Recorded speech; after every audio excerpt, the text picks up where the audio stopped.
and holding my own. Not dominating, but holding my own. And that feels good. Yeah, that's about what we, that is victory these days. I would say so. That is a really, really good spot. Yeah, I'm racing the Masters division on Wednesday of the local Criterium series.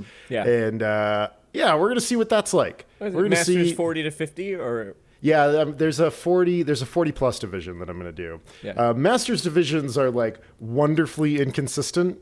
Like there's a 35 plus Masters division. And what you're the like, hell what does the that fuck? even mean? Yeah. It's ridiculous. I mean, like there was I was in the best shape of my life at 37. Like I don't think I was ever stronger or faster than I was at 37. I mean, partly that was that I started trying harder in my late 30s. Yeah, I think I was similar. Yeah, I think the shape of my life was 2017. I think that was the best year that I had. But well, speaking of like being marooned in a place that you cannot escape from, or that you just have to continue doing the thing that you're doing, like a hiking trip or a sea kayaking trip. You know. Speaking of enduring, because that's the only option. Speaking of the Book of Job, indeed, or the Book of Job. Yeah. As she says, do you remember that? That's right. Yes. You're right. She Alfred's does call always it the Book doing of little Job. riffs on words, and at one point she's talking about how like doing a job, and the word job, and she mentions the book of quote Job. Job. Yeah. And I was wondering. I was like, I was like, I'm pretty sure that Claire Danes' reading of it is intentional wordplay in that way, and it wasn't a. Neil Stephenson's Zodiac mispronunciation of the town Natick. I'm gonna guess that Claire Danes successfully, Claire was clairvoyant. Successfully read the intent of Margaret Atwood in this case. Well, we're talking about part 2 of the masterful, The Handmaid's Tale. Drink, everybody. Masterful. Indeed. I am. By the way, I've decided whenever we talk about baseball, we're going to get a little baseball organ. Like da-da-da-da-da-da. Oh, that's a great idea. Instead of a ding, because we use dings for other things. Yeah, that's true. We need, this is a good idea. I will start thinking about some of our other little hiccups and stuff that we can, little sound effects. I'm going to make a request for no clown horns. I don't think we should do any clown horn or effects. Yeah, Awooga. Okay. No kazoos. Maybe a t-shirt cannon sound effect is okay because really that's just cannon, sort of maybe. No slide whistles. Woo! Yeah, none of that. No. There's some kind of there's like a cowbell on a spring that makes this kind of like sort of set like a. It's kind of a funk. Cake uses it all the time. Yes, I believe it is called a vibra slap. I think you're right. Yes. I think we can use a vibra slap. I think we can. I have a huiro in this room. Ooh, right is that now. the fish that you scrape? Yeah, it's a scrapey that's fish. Great. Yeah. Okay. I was thinking of, this is great. I was thinking of dear David Jost the other day, my high school music teacher, a giant of a man. Like, talk about lucking out. I had like 5 incredible art teachers in terms of like visual art, English, drama, music. But I will never forget Mr. Jost illustrating the concept of minor and major to us. And he used the opening bars of Also sprach Zarathustra. You know, the better known as better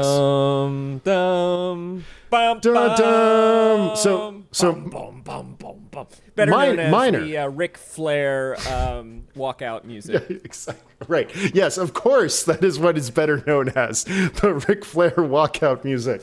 Boy, I wish I want to have been in the writing room when that idea was hatched. Like, hey guys, have you seen this movie recently? It's got this sick overture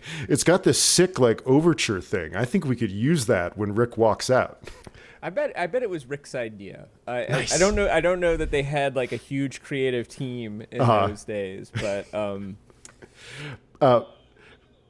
So Mr. Jost, so plays the opening bars of Also Sprach Zarathustra, and that opening part is minor, but as you probably know well, it shifts pretty quickly from da, da, da, da, da, da, da, yeah. It becomes very triumphant. At which point, Mr. Jost stood on a chair in the music room and just yelled at us, "Major!" And I really know the difference now between, like, it was such a great moment of teaching, and that was like, what a perfect kind of text to use, right? It's slow. It very easily illustrates the way that minor sounds, and then you can really tell when it modulates into major. It was lovely. In a lot of my podcast scoring compositions, I use the devil's interval, the diminished fifth, sometimes called the tritone. Yeah. And that there's two very easy mnemonics for it if you need it. And one is West Side Story. And then the other Maria. Well, give us the other, Chris. Simpsons. Indeed. The resolving. Oh, we are children. Both brilliant. We're children of the 90s. My Indeed. God. Because you couldn't really grow up in the 80s and 90s without, like, probably seeing West Side Story like a handful of times. Not in the theater, but the movie adaptation, which is fantastic. Yeah, it's great. The original, and then Spielberg did it again. But no, it's a very good movie. The theatrical release, like, great acting, great cinematography, all of that. So West Side Story, Steven Spielberg, and David Jost. David Jost. And and then also Kubrick and who wrote Also Sprach Zarathustra? Richard Strauss. Thank you. Okay, I was about to guess Mahler. I think people say Wagner. They think it's Wagner a lot of the time. Okay, that's true. You could get those two confused. Both Nazis. Yeah. Both not great people. Both inspired by Nietzsche. Yeah, that's true. Yeah. Yeah. Oh, well. Speaking of Nazis. Speaking of fascism.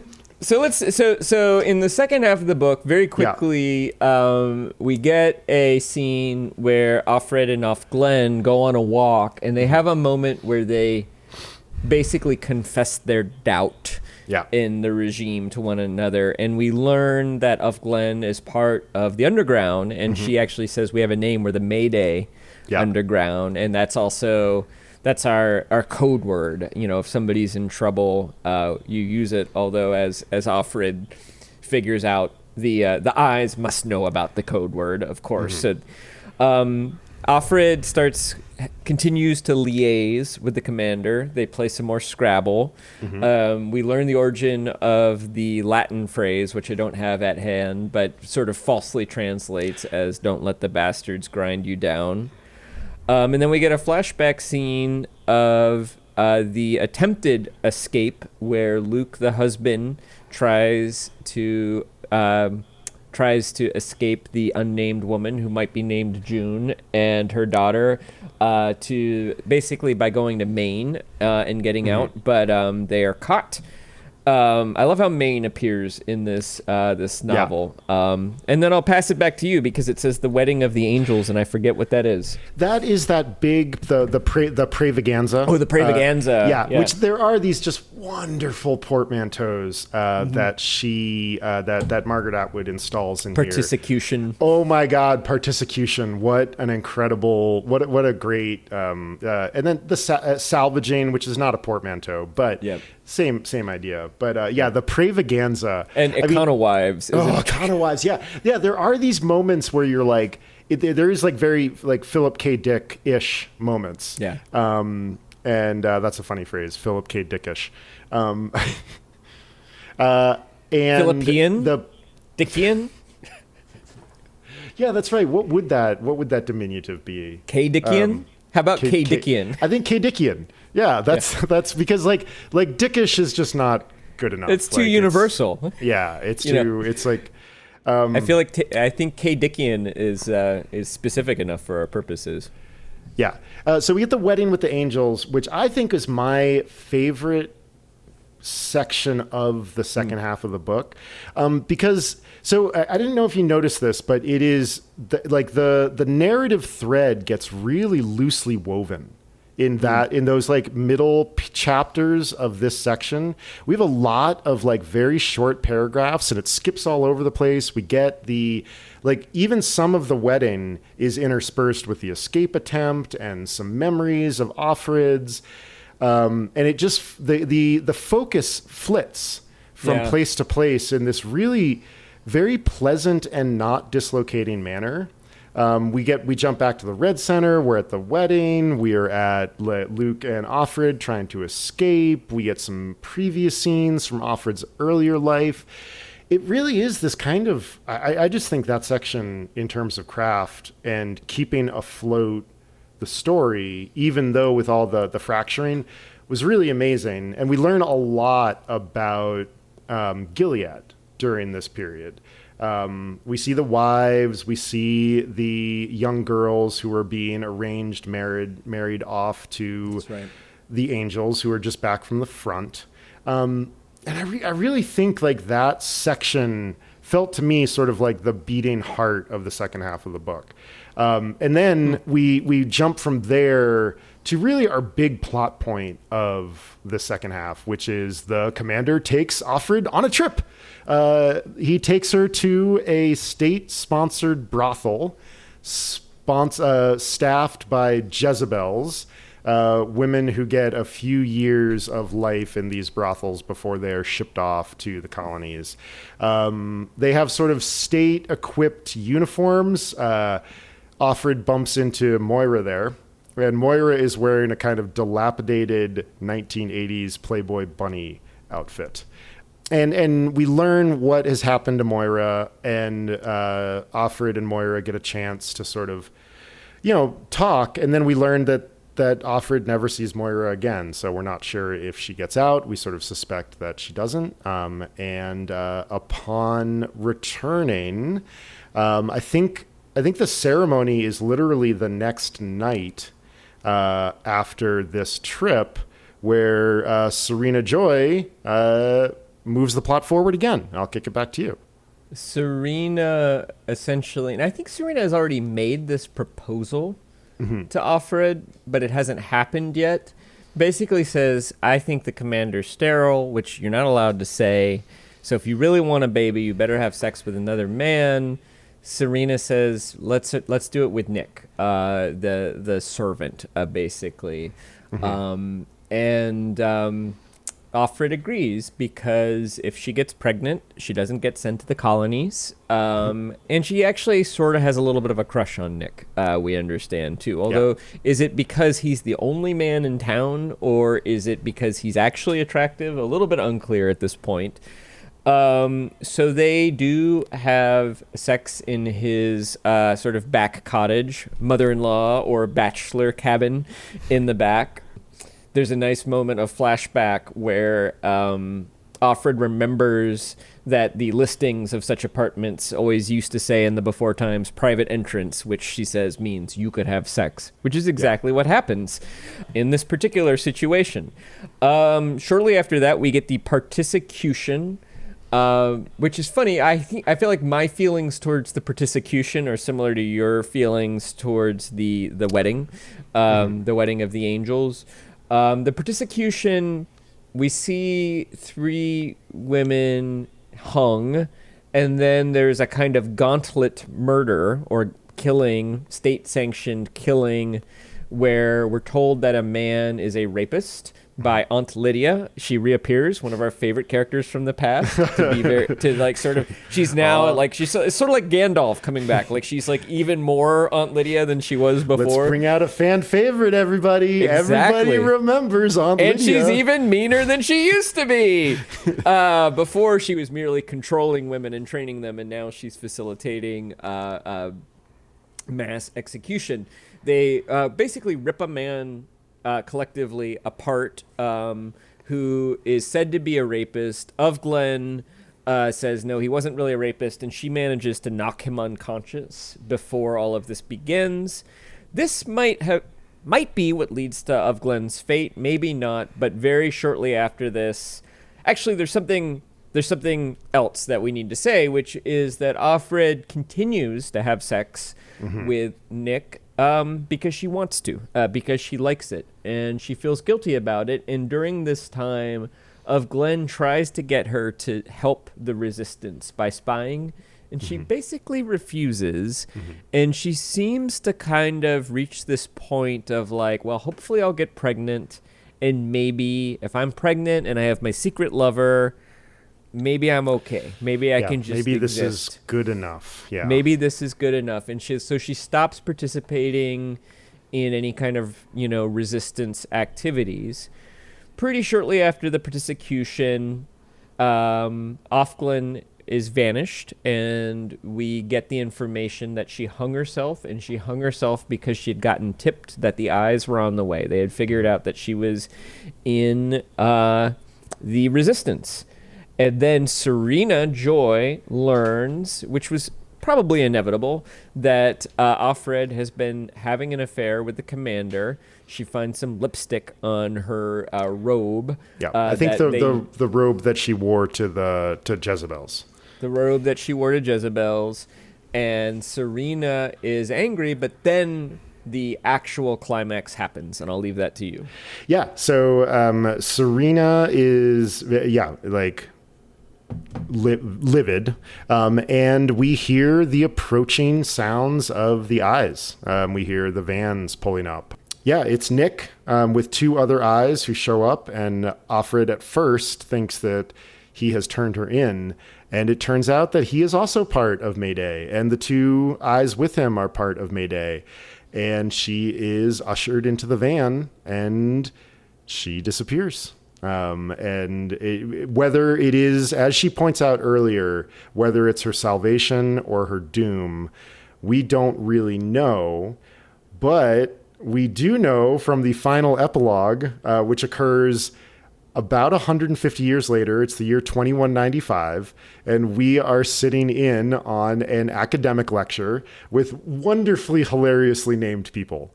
Like Margaret Atwood does just such a great job of being like, names and language morphs over time. And so... And a lot of wonderfully hilarious academic conference details. My God.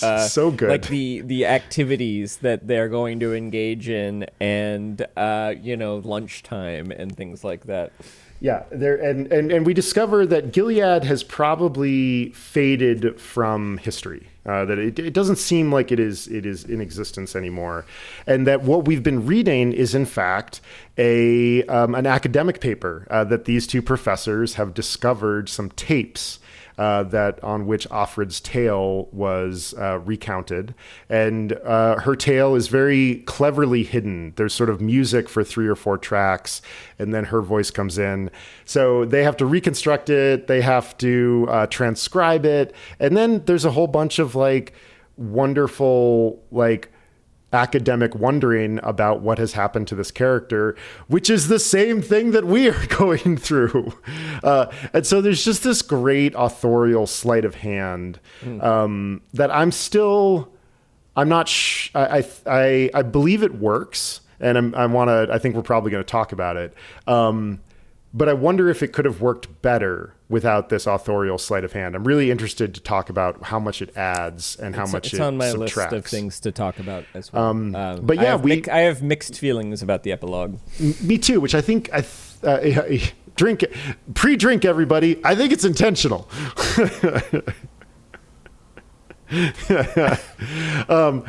Ladies and gentlemen, my co-host Chris Bagg. He'll be here until we kick him out. The academics also don't really know what's happened to Offred. They speculate that maybe she did escape to England, maybe she was recaptured. A whole bunch of terrible things could have happened to her, or good things. Well, and specifically, the reason they don't know is because the tapes were found within the boundaries of Gilead in Bangor, Maine, specifically, which is close. So close to the border, but not out. And so one is left to conclude that she made these tapes when she was on part of the underground female road on a stop waiting for passage, across the border. Well, yeah, let's get into it. Totally. Yeah. So my question for you, like last time we talked about the slowness of the plot of this novel, and both of us were like, yeah, it really feels like it's about to like kick off.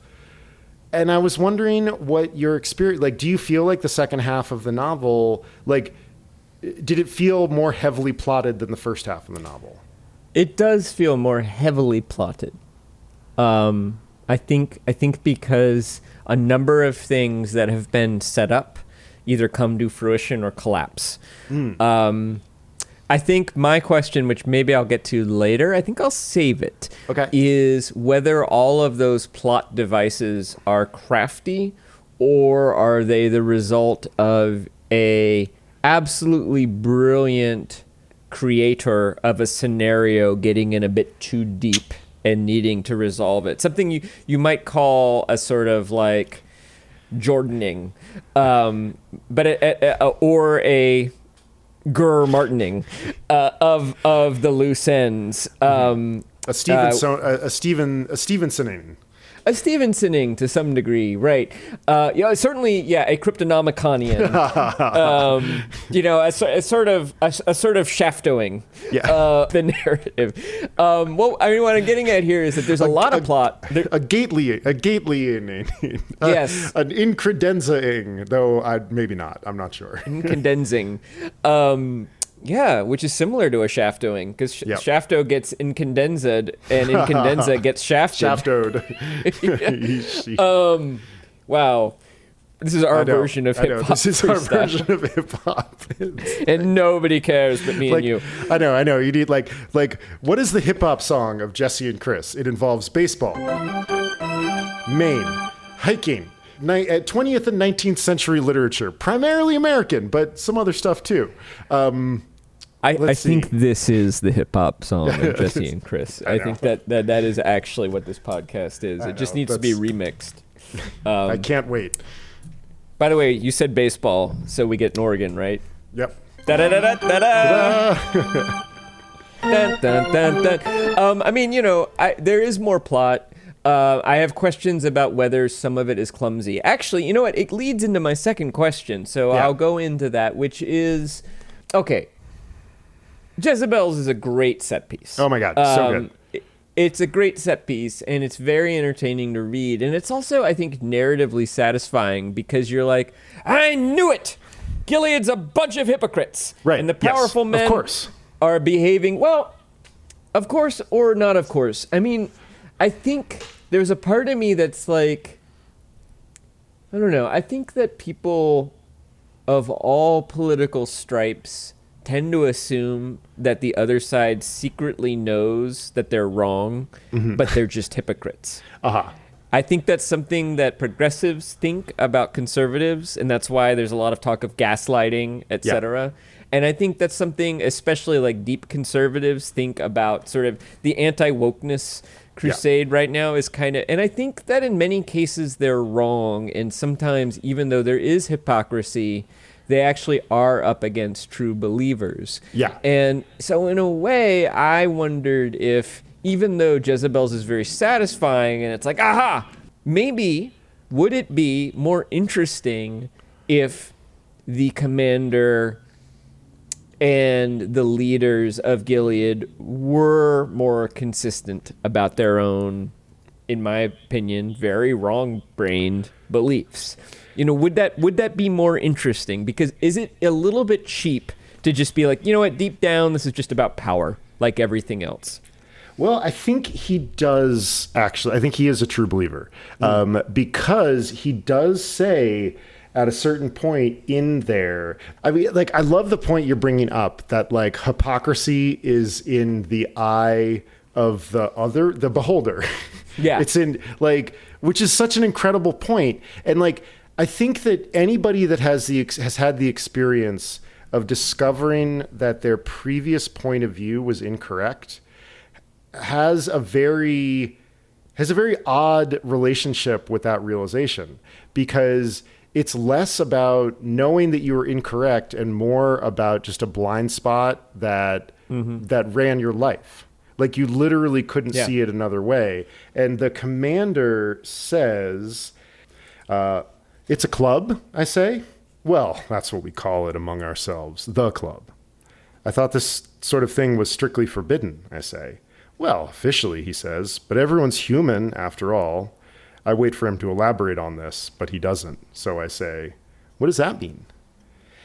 It means you can't cheat nature, he says. Nature demands variety for men. It stands to reason. It's part of the procreational strategy. It's nature's plan. I don't say anything, so he goes on. Way to go, Margaret Atwood. Women know that instinctively. Why did they buy so many different clothes in the old days? To trick the men into thinking they were several different women, a new one each day. I think he does believe. I think and there is another point in here about his power. There's a moment where he says that people who are above reproach can be tolerated. Exceptions can be made for people who are above reproach. Yeah. Yeah. And so he's both conscious of his hypocrisy, but believes that he deserves it, which is the sort of like, therein lies the human condition that puts governing systems like this out of reach of humans. You know, the standard rap on communism is like, oh, well, it's just not in our nature to be able to pull that off. We're too greedy, which like I think is like that's just sort of like a rhetorical talking point on the side of capitalism. Yeah, it's a cop out, and it fuels it fuels capitalism's own sort of like devouring of like, and I think that's what's going on here, is that these authoritarian structures are inherently hypocritical because absolute power corrupts absolutely. Yeah. And so I think one of the really great things that Margaret Atwood pulls off here is that she makes the hypocrisy sensible. And that's what's so scary about, and like, you know, we talked about The Bluest Eye and like whether you would teach it to young adults, and like my reason for like, I don't think this is a book that we should teach to people who are unprepared, is that in the wrong hands, like without context, without perspective, without the sense of history, and we see this all the time, right? Like we see this in people who play jokes, and then the jokes become real conspiracies. Right. The birds aren't real conspiracy, which is a fake conspiracy theory that is now being believed by a certain percentage of the people who are exposed to it. And I think she is just so brilliantly, she's sort of taken like Orwell's brilliance of 1984 and like put more emotion in it. Well, but I mean, I guess if I were transported to Gilead and given a, you know, diplomatic immunity such that I could argue with the commander without fear of being imprisoned, I would say to him, but maybe you're right, but doesn't that undermine the entire structure that you've set up where you're controlling everybody's sexual activity? Essentially, you're saying this exception is okay for me, it's not okay for everybody else, but you're asking everybody else to live under the structure that you yourself has just said is unnatural and that you can't cheat nature. And you're trying to get them to do it just through sheer authoritarianism, you know? And I mean, how would you ever expect to have any true believers when you obviously, I would argue, are not really a true believer, because you've said the condition that you require for everybody else is not realistic for a human. You just happen to have the power to be able to cheat that condition. Yeah. And I don't know how that holds up. I mean, to me, I agree. I agree that Atwood seems to conclude that he is a true believer and that this cognitive dissonance is something that people with a lot of power tend to be able to do. Mm-hmm. But I also, you know, it made me wonder. I was like, are there brothels like this in Saudi Arabia or North Korea. Maybe North Korea, because that's more of a state dictatorship rather than a religious dictatorship. I don't know. It just made me want, because I do know what I would describe as very conservative Christians who are not authoritarian, who believe in live and let live, but who would say the healthiest way to live is in monogamy and having lots of children, and we're not going to have sex except for in the context of marriage, except for in a commitment that we make for the rest of our lives. If somebody dies, perhaps you can find a new partner, but apart from that, this is the healthiest way to structure society. And I know people like this who I think, unless they are very, very, very hypocritical and secretive, don't cheat. They impose this discipline that many people would consider unnatural on themselves and seem to gain some kind of... There's a simplicity to the structure of their lives that I think mitigates a lot of the anxieties that us seculars have to manage. That's not to say I would trade places with them. I don't think I would, because I think there's a giving up of too much freedom. But I think, so I don't know. It just would be interesting to me to imagine a Gilead run by people who adhere to their own values. Yeah. And that might be an even more horrifying book. I wonder if the horror of the book is that, like, they are living by their own values, but their value system is basically it's an I'm above the law. Like it's a value system that sees no humanity in anyone but the self. Did you notice that one of the biblical quotes is fake biblical quotes is from each according to her ability, to each according to his need. Yes. Which listeners is, I believe, a quote from either Marx or Engels, which is butchered by the Republic of Gilead. And I think this is a feminist critique of any patriarchal society that, I think Atwood's point is there really aren't values. There is really just a hierarchy. And at the top of that hierarchy is powerful white men. Yeah. And that's it. And then slightly lower down from the powerful white men are less powerful white men, the angels, who, if they fight really hard and they're lucky, might get to become one of the powerful white men. And then a little bit farther down from them are the wives, who have attached themselves to powerful white men, who have it a little bit better than any other women, and etc. And that, that her theory here, and again, I think this gets to my point about hypocrisy and how we tend to see hypocrisy, is there is no ideology. It is only structure. Yeah. It is the structure is the ideology. Yeah, l'état c'est moi. Like that's where that comes from. Like that's the idea is that like it isn't an animating belief structure. It's simply like Gilead is essentially capitalism run through a patriarchal pyramid.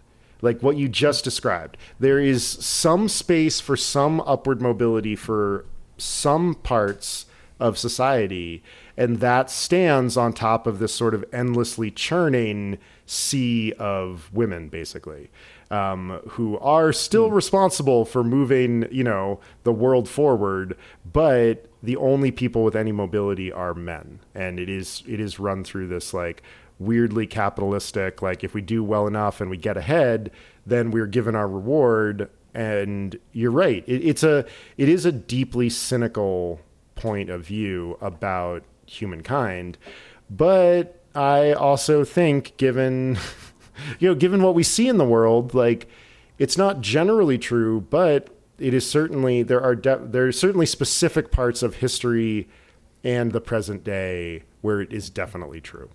Oh, absolutely. Yeah. And Atwood has done her homework, the point that she makes to Studs Terkel is there is not a single element in this book that is not derivative of some moment in history or another. Yeah. I've got a reading about falling in love that I really liked. And this is during the wedding. And it's sort of interspersed with the recollection of trying to get away. And also a continuing discussion with the commander. I mean, this is what I love about this section, is that it just jumps and it really feels poetic. And we know Margaret Atwood does write poetry, and there were sections of this book that really felt to me like this big, rambling, lyrical poem, and I just loved it. So, love, said the commander. That's better. That's something I know about. We can talk about that. Falling in love, I said. Falling into it, we all did then, one way or another. How could he have made such light of it? Sneered even, as if it was trivial for us, a frill, a whim. It was, on the contrary, heavy going. It was the central thing. It was the way you understood yourself. If it never happened to you, not ever, you would be like a mutant, a creature from outer space. Everyone knew that. Falling in love, we said. I fell for him. We were falling women. We believed in it, this downward motion. So lovely, like flying. And yet at the same time so dire, so extreme, so unlikely. God is love, they once said. But we reversed that. And love, like heaven, was always just around the corner. The more difficult it was to love the particular man beside us, the more we believed in love, abstract and total. We were waiting always for the incarnation, the Word made flesh. And sometimes it happened for a time. That kind of love comes and goes and is hard to remember afterwards, like pain. You would look at the man one day and you would think, I loved you. And the tense would be past, and you would be filled with a sense of wonder, because it was such an amazing and precarious and dumb thing to have done. And you would know, too, why your friends had been evasive about it at the time.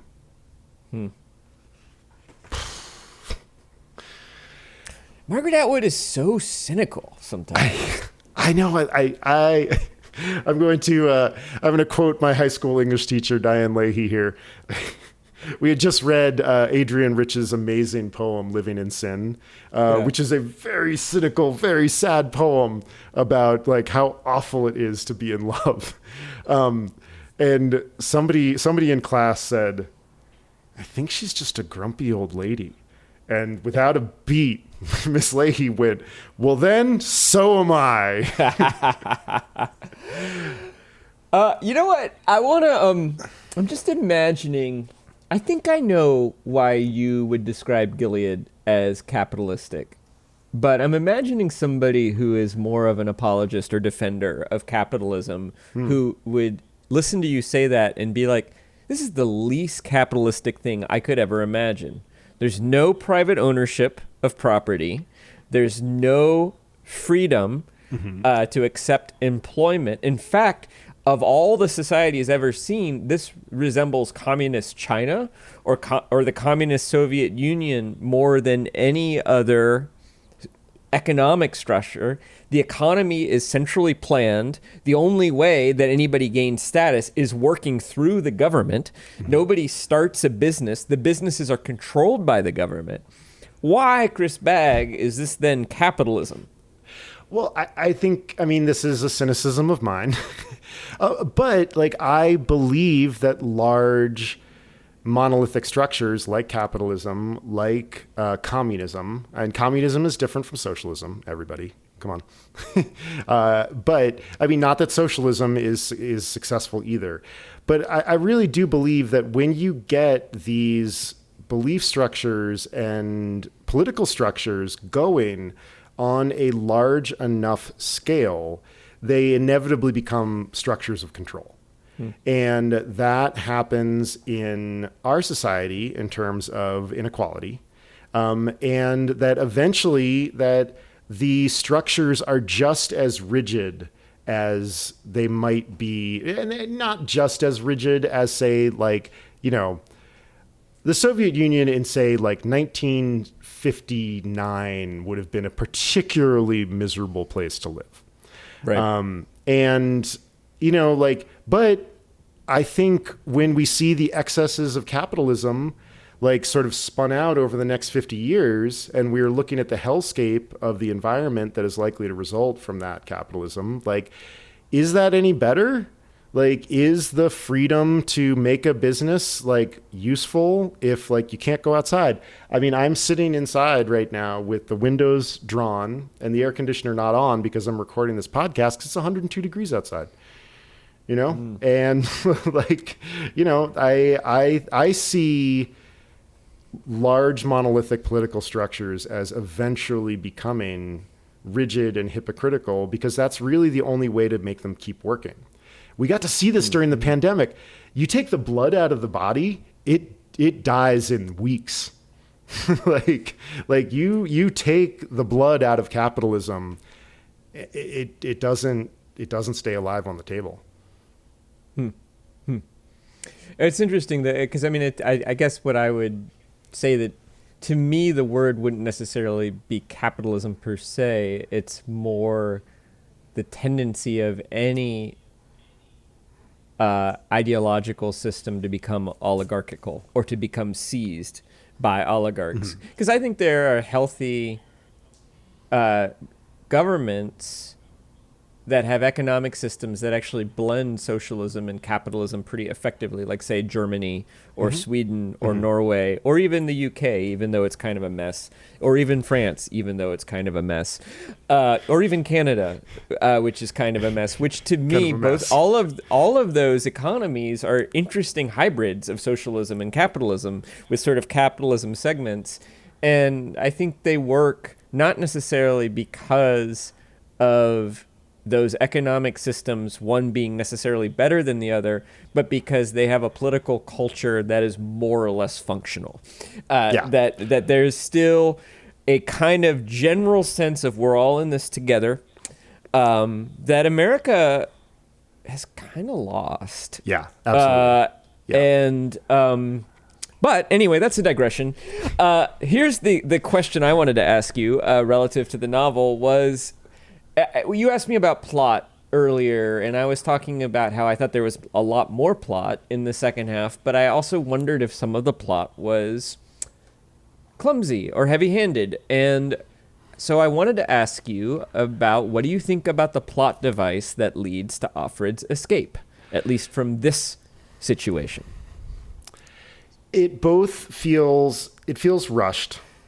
The end of the book feels sketchy. And you do get the sense of an incredibly, like, I'm not even going to say talented, because it's not just talent. It's talent and skill and craft and practice. She's incredible. She's an incredible writer. And it's something like her 20th novel at this point, and I think she's written roughly 20 since then too, as well as several poetry collections and short story collections. Yeah, she's one of those people who just can't help herself. You know, she just keeps writing. The end of the book feels a little sketchy, like the detail of the Pravaganza, the Jezebel visit, and the particular. I mean, those three set pieces are so well rendered. Yeah. And we do move into this period where, like, the affair with Nick, it's not dispensed with, and she even calls attention to it, where she's like, that's not what happened. That's not what happened. That's it. Like, she's leaning into the sketchiness and the sort of like pulling away of detail. But it really feels like the novel is the right length. And so I have this like sense of Margaret Atwood perhaps like struggling with this moment and being like, no, it's the right length. I've got to wrap it up. Like, how am I going to get her out of here? And it feels a little too neat. You know, there's this confrontation with Serena, the commander's there, Ofglen has just been disappeared. It just happens really fast. I mean, I would say the classic, modern novel critique of it is it's something of a Deus ex machina, too. Yeah, totally. That Offred doesn't do anything, arguably, to affect her own escape. And in fact, I was thinking about this. Offred's not really a very good protagonist in the 19th and 20th century novel sense. Is she another of our passive protagonists? I think she is. Yeah. I think that Moira and Ovglen are that kind of protagonist. Yeah. And this is like, we might be doing a little role reversal here because this might actually be intentional. I think part of what Margaret Atwood is telling us, or at least the logic, the metafictional logic of Offred, who is, of those three women, is the one who does the least to sort of change and grow and survive, being the one who escapes. I think she's telling us that we're in a world where individual action doesn't matter a whole lot, and that the institutions are more powerful, and really the only thing that's going to get an individual out is luck. Yeah. You know, and ultimately she's lucky.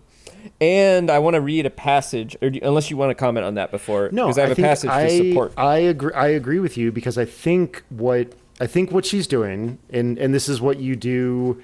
This is generally what you do, right? You know, you situate your major point within your major character and your narrative structure, right? And I think the point that, you know, Margaret Atwood is making is about the general slide towards complicity. And Offred even points out that she is complicit in deaths. And she thinks about burning the house down. She doesn't. She thinks about hanging herself on the coat hook. She doesn't. And she is making her peace with the little piece that she has, like this connection with Nick. She basically gives up on her daughter, and like, you know, and kind of begins that devastating, cynical slide towards acceptance of this horrible thing. And so I think you're right. I think it is intentional. And in some ways, her getting escaped is not what she wants at that particular moment. Well, maybe at that particular moment it is, but like it is, yeah, it's not, I mean, well, the section that I've pulled, I think speaks directly to this. So this is the beginning of chapter 41. And she says, I wish this story were different. I wish it were more civilized. She goes on about this for a little bit, a couple paragraphs. And then she says, I've tried to put some of the good things in as well. Flowers, for instance, because where would we be without them? Nevertheless, it hurts me to tell it over again. Once was enough. Wasn't once enough for me at the time? But I keep on going with this sad and hungry and sordid, this limping and mutilated story. Because after all, I want you to hear it. As I will hear yours, too, if I ever get the chance. If I meet you, or if you escape, in the future, or in heaven, or in prison, or underground, some other place. What they have in common is they are not here. By telling you anything at all, at least I'm believing in you. I believe you're there. I believe you into being. Because I'm telling you this story. I will your existence. I tell, therefore you are. So I will go on. So I will myself to go on. I am coming to a part you will not like at all. Because in it I did not behave well. But I will try nonetheless to leave nothing out. After all you've been through, you deserve whatever I have left. Which is not much, but includes the truth. And then that's when she tells us that she takes up with Nick and starts the memory of her daughter and the memory of her husband start fading a bit. She feels guilty about it. She feels guilty because it feels like a betrayal of Luke, even though Luke is possibly likely dead. Feels like a betrayal of her daughter. Feels like a betrayal of Ovglen and the resistance. And she knows, you know, on some level, she thinks like, I wish I was somebody who was spying on the command. The resistance asks her to spy on the commander. And she's like, no, I'm not the right person for that. Yeah. I don't think I could. And so, yeah, it's interesting. And I think, you know, there's two things I see going on here, too. And I think one thing is, we're seeing Offred at her worst, but the one quality she has that is completely redemptive is a commitment to truth. Yeah. And I think to some degree, Margaret Atwood is saying the truth will set us free, will save us. I also think she's saying there's nothing individuals can do in a situation like that, which is kind of, and I say this without celebration or judgment, it's kind of a marker of the political left, that individuals can resist, but only collectively can we overcome. Yeah. And so ultimately, all of these people have very, very limited power. They can resist, but it's kind of like we're going back to Greek tragedy, where it doesn't matter how heroic you are. You know, Moira's heroic. What happens to her? Ovglen is heroic. What happens to her? Offred is the least heroic, and she's the one who escapes. I mean, this is Nietzsche's point in The Birth of Tragedy, too, which is it doesn't matter what you do. The gods are too powerful. Right. And in this case, the gods are the institution. So in this case, I think that that's the logic behind what I find to be a kind of unsatisfying narrative choice. But I think I've talked myself into it working. You know, I think that we get a Deus ex machina in this book because this is a book about Deus, about, you know, and not actual God, but the sort of godlike institutions that humans create and the machinas that those institutions create. And the passage that I just read is like, you know, she says that like God is love, but we turned it around and we made love God, you know? And so like the same movement is happening there. And I think, you know, like we should get to the epilogue because I think the epilogue, you know, which is kind of a, like, it's an additional machina. It is.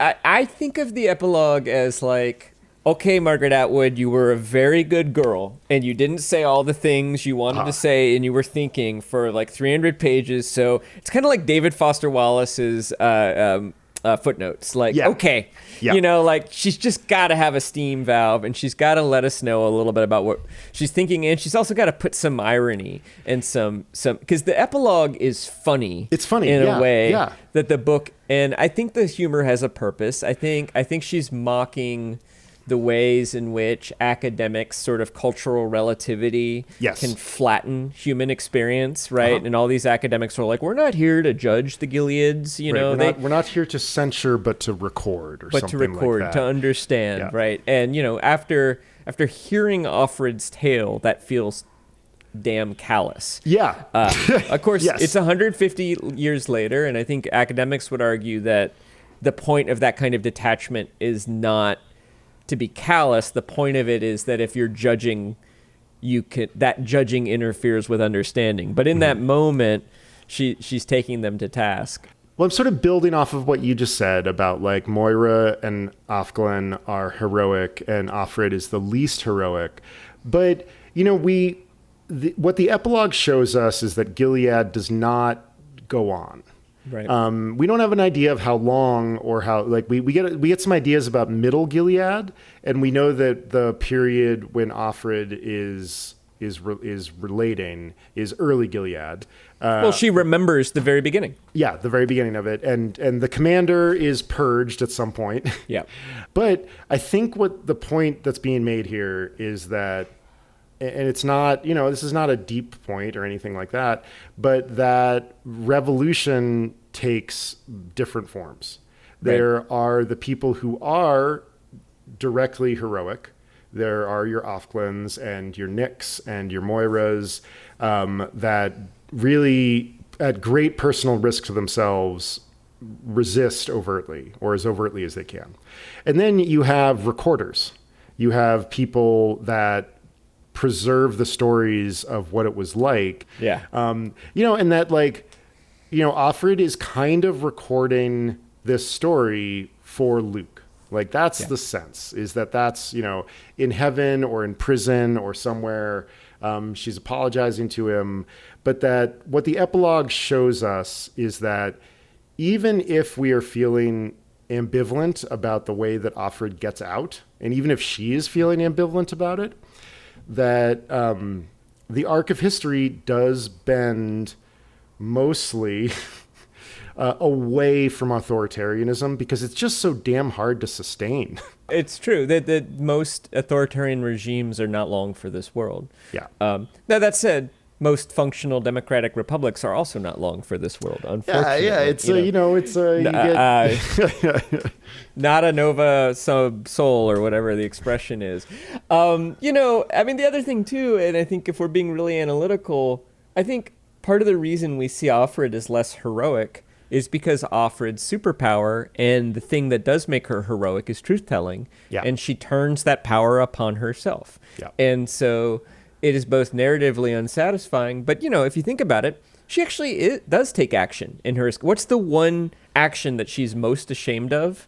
Nick. Is starting the affair with Nick and kind of giving up on her hopes. Why does Nick rescue her? Because he loves her. Right. And maybe because he thinks she has his baby, we're told. Yeah. So actually, maybe the thing she does that is what she considers to be the least heroic is actually the action that she takes as the protagonist to get her out of this predicament. And she follows her instincts. She's not particularly monogamous. She's not particularly virtuous. I think that's very Margaret Atwood too. Yeah. Right. But it's interesting. It's something that maybe even the commander would agree with, right? You can't repress nature. Yeah. It's a novel about complication. Like, right. I think if you eventually step back from it, we talked last time about the number of the times that the word circumstances comes up. Yeah. And circumstances is a phrase that people use when they're trying to say it's complicated. When they're like, circumstances and context. Right, context. And I think that's why this novel is satisfying and unsatisfying and clear and unclear and prose and poetry. And it is, and I think that the epilogue has a real cousin in the framing device from Lolita. That this entire account is simply, the mad pennings of this crazed Humbert, who, by the way, passed away a couple days ago, and we've got this book. Isn't this great? In the same sort of academic tone of voice of this thing that is treated coolly, that is an absolute horror show. And I think that way to go, Margaret Atwood, writes herself into the literary, firmament along with Nabokov, which is she deserves it. That's where she is.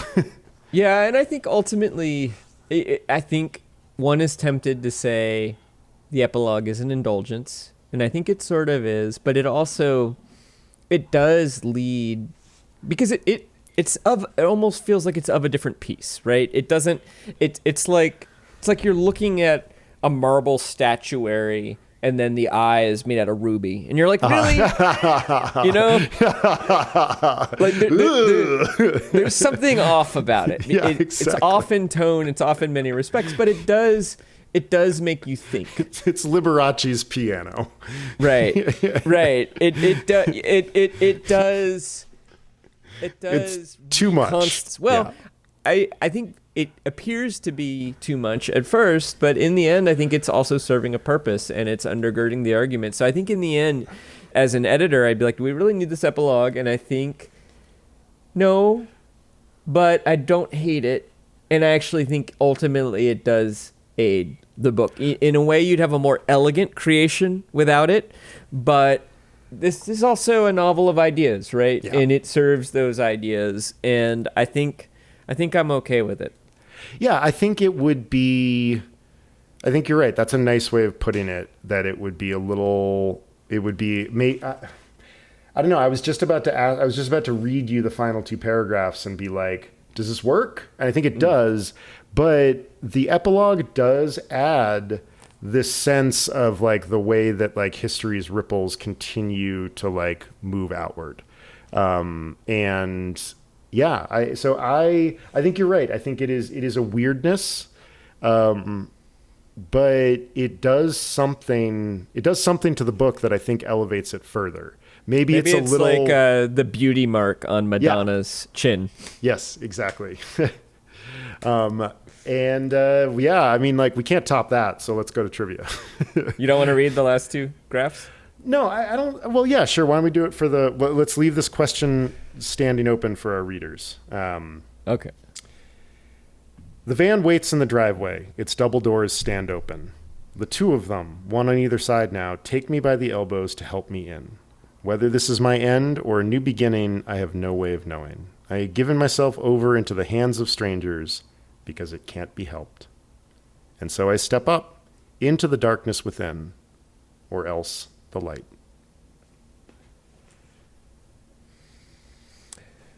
I think it would have been a perfectly great ending. I think it would have. And I think that I would have assumed that she escaped because we're reading the account. Mm-hmm. I think I would have assumed that she got away because the story is told in the past tense. And I mean, the other thing I'll note too is that in the first half of the book, and maybe it's because I remembered reading it, but I actually think there are enough plot clues that Nick is in the underground. Yeah. If nothing else, we know that there probably is a spy in the commander's household because Glenn knows all these things about that household. And really, the only way you would do it is if you had a spy. Okay, it could be Serena, seems unlikely. Could be one of the two Marthas, seems quite unlikely. I think the Marthas are drawn a little too stereotypically for my taste, by the way. But Nick is the obvious choice. Yeah. And so that the idea that he was actually both an eye and also a spy, I think that was properly foreshadowed. But I still think it's Deus Ex Machina a little bit, even though I've justified it. Yeah, I think it would have been perfectly satisfying. But what I like about the epilogue is that, like, so we finish the main plot and we think she's getting away. Like, that's what it feels like. And so it feels satisfying. And the epilogue is, yes, full of, like, Margaret Atwood can't help poking fun at, you know, the way that academics can flatten history. But also, like, we learn that it's, like, just as fucking complicated. We have no idea if she got out. And so it's sort of like where this, like, positive ending is dangled for us. It's dangled ambivalently. Like, my end and the or my ambivalence beginning remains. Right. In the epilogue. And I think that is a strength of the epilogue. It would be weaker great restraint as an ending. Yes. Yeah. I think there's a restraint. Yeah, I think that's a very good point. And yeah, it would be weaker to say, even though some part of this would make my heart warm. Oh yes, this of course is the narrative of June, who settled in England and lived a long life and had many children. You'd be like, okay, good for her. You know, it would have been great if, like, Luke was waiting for her on the other side of the river, but, like, you know, it's not that kind of story. Yeah. Yeah, it's like Margaret Atwood is like, save the cat. Ha. Yeah. I'm going to make the cat's life is always the last we see of the cat is on a canoe mewling helplessly, floating towards the falls. Yeah. And yet there are some rocks that if the cat is very agile, it might be able to leap to the shore. The canoe will crush the cat against the rocks. Right. I don't know if I entirely buy Margaret Atwood's worldview. I think she's very, very smart and very, very learned and erudite. But I'm certainly enriched by being immersed in it. And I certainly tip my hat to her ability to write a novel of ideas that is so creepy, so readable, so terrifying, and so entertaining all at once. I think it's one of my favorite things that we've read. Like, I am really enjoying this experience of, like, hitting the books that I should have read in, like, high school or early college. Like, this is the disservice of AP exams, is that you get to skip some stuff that later you're like, fuck, I didn't want to skip that. Shall we move on to trivia? Let's move on to trivia. I believe you went first last time, so I'm going to take it. Yep. Okay, so The Handmaid's Tale has been adapted most recently for television, as we know, but it has been shifted into almost every other genre over the years. There was a film, there was an opera, there was a stage play, there is a ballet, there is a radio play of it, which I would really like to hear. That sounds great. I know, doesn't it? Yeah. The film version came out in 1990 and was pretty universally panned. And it was supposed to star which of the following A-list actors before she had to be replaced, ironically, because she got pregnant. Was it A, Sigourney Weaver, B, Diana Rigg, or C, Zoe Wanamaker?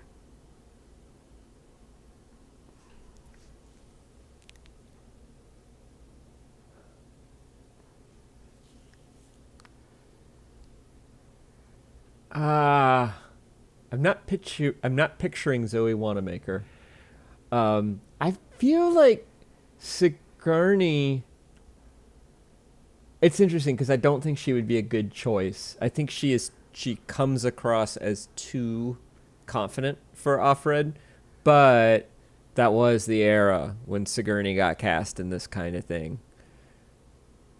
But you know what? I'm just gonna say B, Diana Rigg. Oh, it was Sigourney Weaver. Ow! Yes, she was. I feel like she's too. She just like kicked the commander in the balls. Yeah, and, right. Like, steal his car. You know, she comes in with a flamethrower. Yeah, like, come on, you motherfucker! Come on, we're getting out of here. That would be hijacks awesome. the private eye car. Oh, what if the Handmaid's Tale and the end of Aliens got smashed together? That'd be great. Yeah, she gets in the loader and destroys the house using the loader. She from picks the end up of one of the Aliens. vans and throws it into the house, and like pinches Serena Joy's head off with one of the claspers, the little grabbers. Yeah. No, she was replaced by Natasha Richardson. I just couldn't resist putting Diana Rigg, one of the great Bond girls, as Offred. And Zoe Wanamaker felt young in the 80s and 90s and British, and so I felt like that would have been a fair It's funny because I was sure one of them was going to be Meryl Streep. I was like, of course they would want Meryl Streep as Offred. Of course. Yeah, that would have been the right time for that too. She would have been perfect for it at that age. Yeah. Yeah. But I guess not. Yeah, I would imagine Sigourney as Moira. Okay. The color coding of the different categories of women, wives, Marthas, handmaids, aunts, that was inspired by a couple of different sources. And one of the sources, according to Margaret Atwood, were the actual New England Puritans, who apparently did a version of that. But the other inspiration was the 16th century Italian sumptuary laws, according to Margaret Atwood. Now, I had never heard of the 16th century sumptuary laws, so I did a little bit of research. And it turns out that sumptuary laws are a category of laws that govern how different people of different genders and social classes can dress. And they've existed many places throughout the years, including pre-revolutionary France, where they inspired the ire of a certain French philosopher. Oh, God. I'm going to read what this French philosopher wrote about the sumptuary laws, and then I'll give you the chance to guess which philosopher wrote that, and it will be multiple choice. Okay, thank God. So this philosopher writes, "The way by which our laws attempt to regulate idle and vain expenses in meat and clothes seems to be quite contrary to the end designed. For to enact that none but princes shall eat turbot, shall wear velvet or gold lace, and interdict these things to the people, what is it but to bring them into a greater esteem, and to set every one more agog to eat and wear them?" You said 16th century French sumptuary laws? No, pre-revolutionary. Pre-revolution. The 16th century Italian sumptuary laws. Okay. So these laws could be any... In France, the clue I gave you is this is pre-revolution. Okay, got it. Okay. Do you need to hear the quote again before you get the choices?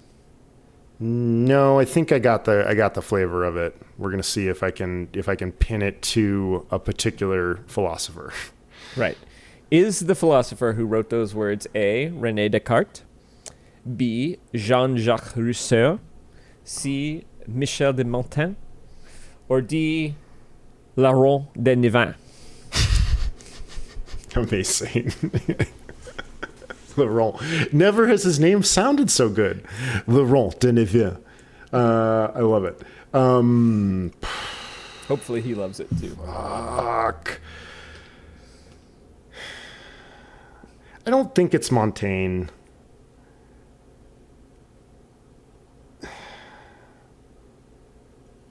It feels too in your face to be Montaigne. And it doesn't feel circumspect enough to be Descartes. I'm going to go with Rousseau. It's a good guess, but it was Montaigne. No shit. Wow. Yeah. Which, like, if you've read Montaigne, he does digress a lot. And just like this thinker who's writing meditations on the nature of, epistemology, how we know what we know. Yeah. Would certainly like just start writing about the sumptuary laws. Yeah. But it also does feel like Rousseau. I agree. Because Rousseau was kind of a whiner. Yeah, it's got that in your face quality of Rousseau. Yeah. That stupid laws. It wasn't meant to follow laws. This is another throwback. I mean, I'm really hitting my high school teachers these days today. But my great visual arts teacher, Mr. Hayes, always referred to René Descartes as René Descartes. And then Magritte got the same. René Magritte was his other. René Magritte. Yeah, I was thinking about how to be is almost or always a transitive verb. You have to be something. Yeah. But there are two famous examples of to be being used as an intransitive verb, and one is Descartes and the other is Shakespeare. Right. Yeah. That came up funny in a Twitter thread. There's a podcast called Why Are Dads, and that's the name of the podcast. And I for some reason I pointed out that this was an ungrammatical statement and got into a kind of a long, friendly Twitter argument with a bunch of people about whether why are dads is a question or not. And somebody was arguing that to be was being used in the intransitive sense. So why do dads exist, essentially, is the question. Why are dads? Yeah. Whereas I was saying, no, this is a dependent clause. We need an adjective or a noun or a, why are dads blank? Yes. What's the Descartes to be phrase? I think, therefore I am. Oh, okay. Yeah. Jesus. I guess I might have gotten there eventually that's Descartes, but I don't know where I would have attributed that. Cogito ergo sum. I think that's the two things I know about Descartes is that he said that and he came up with the grid. Yes, yeah. The good old Cartesian plane. This was a really fun discussion. Capitalism. Intransitive versions of to be. My high school art faculty was fucking amazing. Yeah. Like I'm just like thinking about that now, just like, René Magritte. Yeah, my visual art teacher cracking wise about like French philosophers and artists. René Magritte sounds like somebody you'd meet like in a bar in Lewiston, Maine. Yeah. Yeah, totally. Because there's a little like it's like French, but it's been like thoroughly it's been Americanized, not even anglicized. And the mother was French, but the father was Irish. Yeah. René Magritte, get over here. This guy thinks he can beat you at Big Buck Hunter. That was a deep cut. Yep. Chris Bagg, will you read The Handmaid's Tale again? I don't think so. I think I really went for it on this one. I really luxuriated in it. I listened to it. I like really got into the text of it. Like I really marked it up.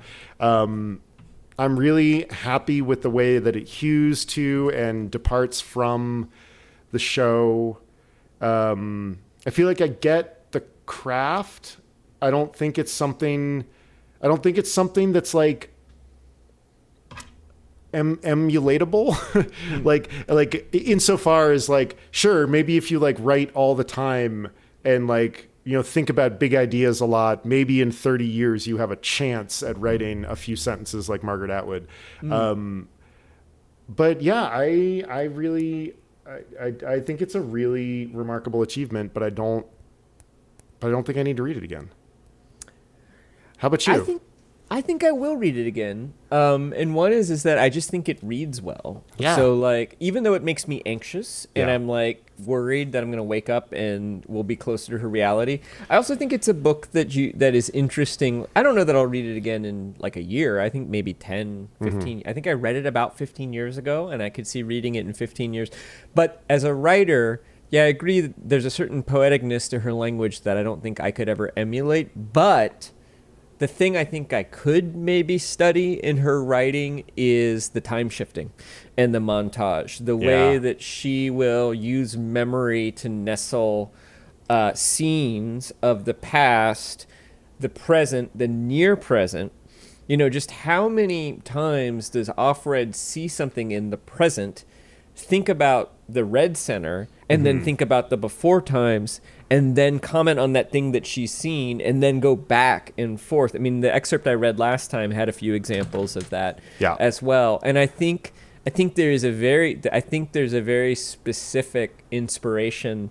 It also is relevant to me as a radio producer, because I think or as a screenwriter, that how to use montage in a way that doesn't feel jarring is I think there's a lot to learn from that. So I think I will.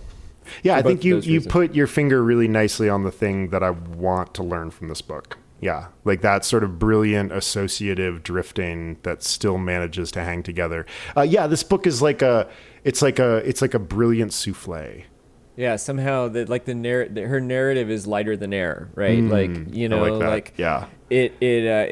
It's just light enough to lift a balloon into the air, and you're like, there's nothing in that balloon, and you're like, you don't need anything. Well, so many narratives of like authoritarianism or like absurdism have that same quality of like, there's nothing here, like it's just it's the emperor has no clothes.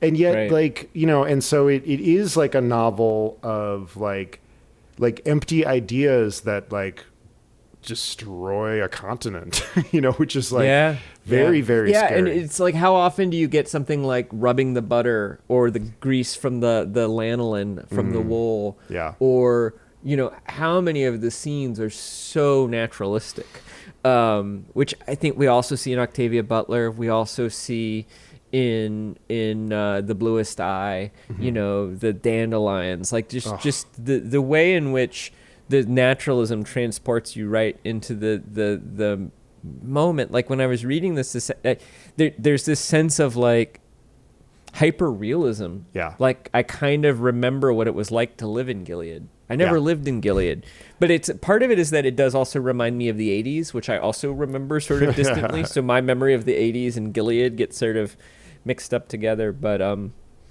well, what's next, Chris? Let's see. Next, we are going to be reading Ray Bradbury's iconic and eternal book, Fahrenheit 451. It's our meta book. It's about burning books in our banned books series, which is going to be awesome. There's probably some Fahrenheit 451 in The Handmaid's Tale, too, I think. Imagine that's in the DNA.